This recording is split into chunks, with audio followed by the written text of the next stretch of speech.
Hey, what's up, you guys? WWE Fan 0599 here again, and today we're going to be doing another top 5 list.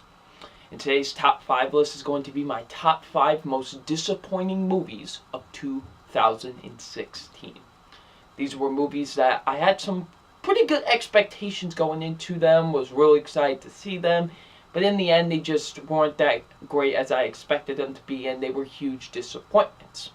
Now, a lot of these movies I think won't be on a lot of people's most disappointing list, but of course, this is my list. So, let's get into it. Before we get into the actual list, I do have two dishonorable mentions. First being The Witch, and the other being Blair Witch. Both have witch in the name. Both horror films that I was going into it hoping to be just some really good horror films, but in the end, they just didn't meet my expectations, and The Witch was just kind of really boring and very uninteresting, and Blair Witch was just a complete mess. So yeah, those are my dishonorable mentions, The Witch and Blair Witch. So let's get into the actual top 5, folks. So here we go, my top 5 most disappointing movies of 2016, and coming in at number 5 is Green Room. Okay, I know, like I said before, I know this movie's not going to be on probably anybody's most disappointing list, but here's the reason why I put on my most disappointing, because I was actually really looking forward to this movie going into it, because, from the trailer, it looked very intense, very, it just looked like a very intense movie, you know what I mean, and I thought it could have been just like one of those edge of your seat movies, and it was getting like great reviews. I was like, man, this is going to be something great, right? No, not at all. This is really, to me, of course, just a mess of a movie. Like, it's very uninteresting. The characters, for the most part, are really boring. Like, I didn't care for most of these characters in the film. Just some of the decisions. Oh, the worst thing about this movie is some of the decisions these people make in this movie. My goodness, seriously. But the movie does have some good performances. Like, I liked Anton Yelchin in the movie. I thought Patrick Stewart was really good. There were some intense moments in the film. But yeah, overall, for the most part, I was just really disappointed in the film. I thought this could have been a very intense, edge-of-your-seat film. But in the end, it was just kind of just a boring mess. And like I said, I didn't really care for most of the characters. The writing was really terrible with this film. And the ending, just, my goodness. So yeah. That's my number 5, Green Room. Number 4, Batman the Killing Joke. Look, let me tell you this really quick. Okay, so a movie that is based on what I have heard as one of the greatest graphic novels of all time. You've got Kevin Conroy coming back as Batman, and you got Mark Hamill coming back as the Joker. How did this fail? I don't understand it. Like, how did this fail? I'll tell you why. Because they decided to have a really boring half an hour. Like, the first half an hour to this movie is just so random and so boring.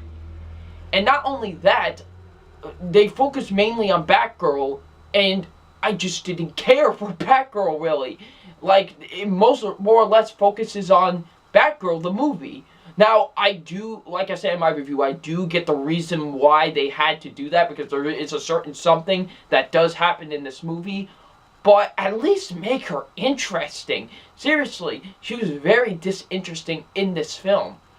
Not only that, but just the way, the movie, how the movie handled in this film, like, it was really boring as well, and they just didn't really take the opportunity that I wanted this movie to take with The Killing Joke. Because like I said, you got Kevin Conroy coming back as Batman, you got Mark Hamill coming back as the Joker, so how did this fail?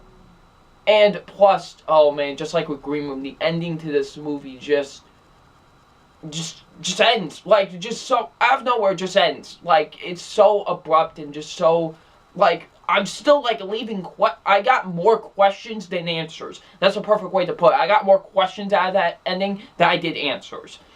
And I was just so disappointed. I was so hyped going into this because, like I said, this is based on what I have heard, of course. I haven't actually read the book, but I heard it is one of the greatest graphic novels of all time. And you got, like I said, Kevin Conroy coming back as Batman and Mark Hamill coming back as the Joker.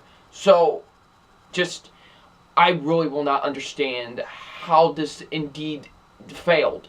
Like, how do you take something like that and just completely mess it up in the worst way possible? So yeah, that's my number 4, Batman the Killing Joke. Number 3, Zoolander 2. You failed me, Ben Stiller, you failed me. But, like I said before, this is another one that I don't think will be on a lot of people's most disappointing. But, you know what? I was excited for this movie, okay? I had some expectations going into. I wanted to, I had hope, okay? I thought this movie could have been a pretty good comedy sequel because everybody knows how much I love the first Zoolander movie. I think it's one of the funniest comedies of all time. Like, seriously, I still die of laughter even watching it to this day. So, I had some expectations going into this sequel, and man, did they fail on every standard. The movie was awful.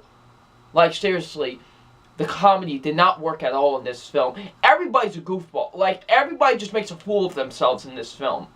Like, Ben Stiller, Owen Wilson, Will Ferrell, Kristen Wiig, they just make a fool of themselves. Penelope Cruz was the only one that didn't really make a fool out of herself, for the most part. And, seriously, like, everyone made a gigantic fool out of themselves in this film. The comedy, like I said, doesn't really work. There was no point why I was laughing in this movie. All the jokes felt lazy to me, and just, they were unfunny. And what is a comedy supposed to do? Its main objective is to make you laugh, and they failed completely at that. The writing was atrocious, the directing was terrible with this film, and, like I said, Ben Stiller, he knows how to make a good comedy. I mean, look at something like Tropic Thunder, or the original Zoolander. He knows how to make good comedy films, but I just don't know what was just going through his head with this one. Like, he just made a complete mess of a sequel. And honestly, if this is how the sequel was supposed to be turned out in the first place, they should have just left it on the back burner, because my goodness, oh, it was bad. So yeah, that is my number 3, Zoolander 2. Number 2,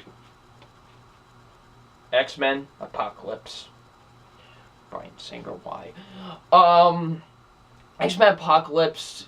I love the X-Men franchise. It's one of my all-time favorite franchises. It's a franchise that means a lot to me because it was the first franchise that really got me into superhero films. And I love Days of Future Past. That was by far, to me, the best X-Men film we got this far. And I was really excited to go into Apocalypse because I thought Apocalypse could have been maybe as great as well. You know what I mean? And they just fail at it. Like, seriously, like, they waste most of the characters in this film.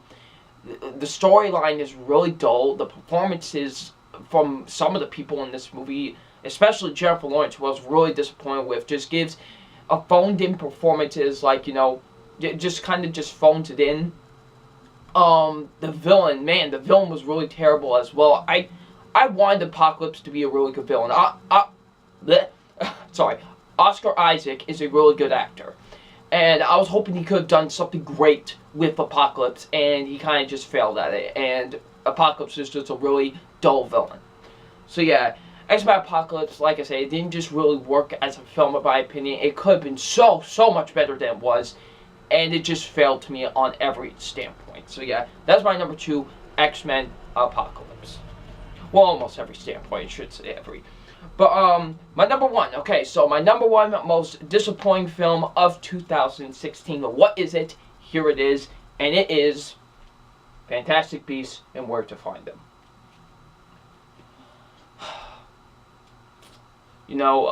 I will admit, at first, I wasn't too excited for this movie at first, because I thought it was going to be way too soon to do a prequel to Harry Potter. Like, only 5 years, really, after Deathly Hallows Part 2, I felt like that was kind of too soon.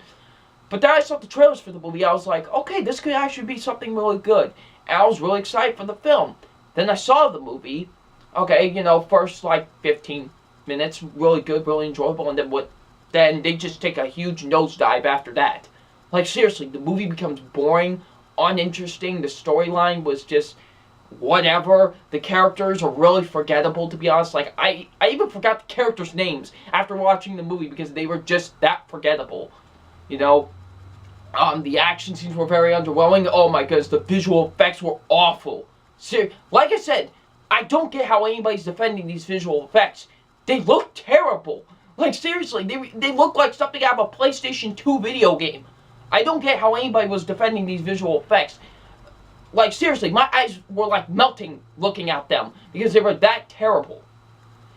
And, like I said, and the movie is just very, very, that's my biggest problem with this movie. What is a Harry Potter movie supposed to do?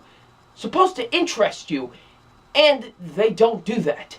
It's just very, very uninteresting, this movie. And I expected so much going into this. I was hoping it could have been such a great, fun, and, no pun intended, but magical film, honestly. And I did not get that at all with this movie. All I got was just a bland and dull and forgettable, mediocre movie. Mediocre beast and where to find it. Is that what they should be calling it? Thank you, Watkinson Super, for that. But anyways, so yeah. That is my top 5 most disappointing movies of 2015. So, what are your top 5 most disappointing movies of 2015? I know it's going to be very different from my list. Leave it in the comment section below. And I'm WWE Fan 0599, and we will see you all later. Peace.